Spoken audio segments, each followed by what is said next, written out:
My dear friends,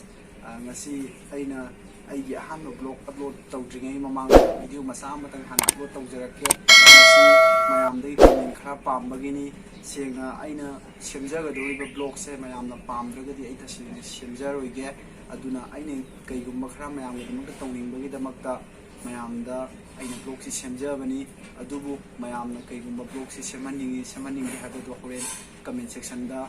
haibiramu ngasi goinadi aina upload tawjarakadoije senga akhoigi angangsinggi moine school da participate tawrubagi aduma video amuktang upload tawjarake masi video si mayamna horen yingbiraga nungaibra haibisu haibiro aduga makha tabada aibu mayamgi damakta karigumba khara tawhaningba leiragadi mayamna aigi makha taba blog sembada mating pangbiu comment section da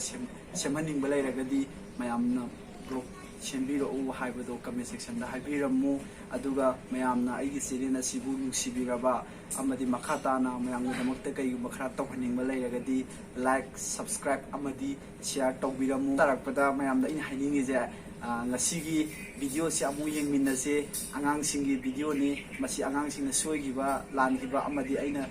upload taw matamda soigiba yarabasu mayamna ngakpiu losilakpada mayamna channel asibu like subscribe amadi share tawbiyo okay video yengminase